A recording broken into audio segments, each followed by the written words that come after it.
Hi, my name is Halie DeWitt. I'm 24 years old and I live in Tulsa, Oklahoma with my husband. He is actually in medical school right now, which is why we moved here a few years ago. I do marketing as a full-time career and I just recently started my own business.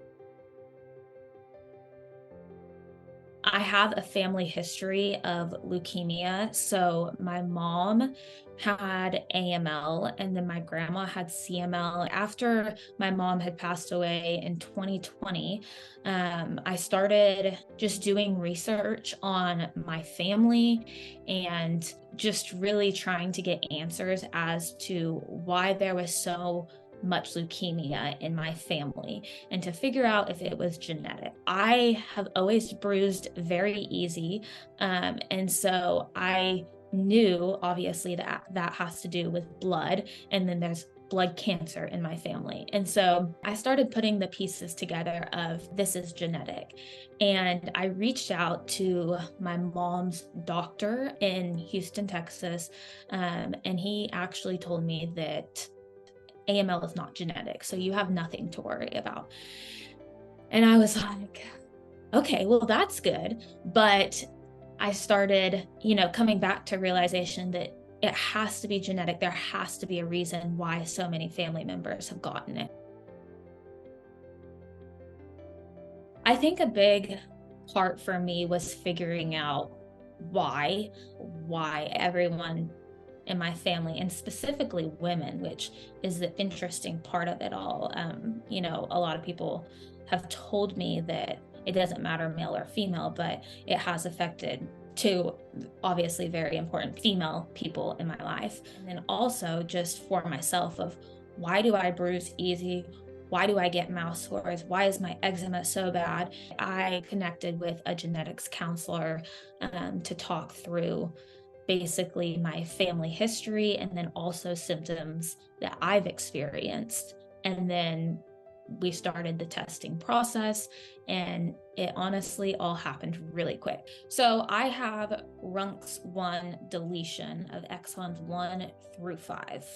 I have an older brother and a younger brother as well. My older brother was tested after me and he tested negative. And then my younger brother, he just turned 18 and he has decided not to do genetic testing. He doesn't care to find out for himself, and that's okay. I have to respect that. And so that's kind of my journey, watching family members have blood cancer and then to now figuring out that I have this genetic disorder. I had no idea what RUNX1 was, and not a lot of people do, which is tough. And so that is my goal, is educating people on what I have. I educate my own doctors, like my primary care doctor. I feel like I educate them on like what RUNX1 is. He had never heard of it. I was like the first person he'd ever heard it from. I think really just coming to the realization that like I have this, and there's also other people out there that have it as well. That just brings a different level of comfort to me of knowing like, people are living their full life with this genetic disorder. I regularly get tested. I go yearly to MD Anderson to get my bone marrow biopsy done. And then I go every 3 months to get my blood taken. And that's what I can do for myself to, hopefully maybe not prevent this, but give me the best odds at beating it if it does turn into any type of malignancy. There's still hope.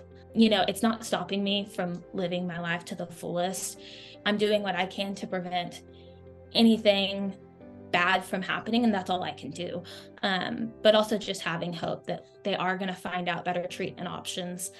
And so, because that's obviously my biggest fear. Am I going to get leukemia one day? Because I've seen 2 people firsthand have it.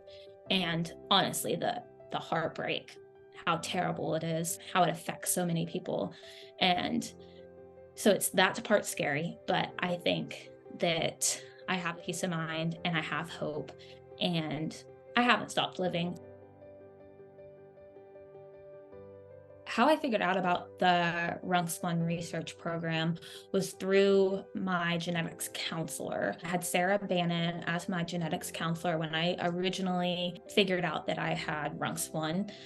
And she was the one that directed me to this research program to participate, encouraged me to really get involved in it because it's only going to help the future. And now I honestly love getting the email updates of the research that is happening, because I think something that's important to me is that this is such a new finding. There's not a ton of people that we know of who have it, or when you think of breast cancer and all the research there is on like the BRCA gene, I want that to be the same for RUNX1. And so I am full on advocating for this research program. I'm really passionate about it for people like me. I would just like to say thank you to all of the researchers, all the scientists, all the people behind the scenes that are working to prevent cancer, prevent all the bad stuff from happening. We really appreciate you. Someone who has RUNX1, I feel so blessed that people are pouring their time, their energy, their money into this specific gene. Thank you guys so much. I really appreciate you.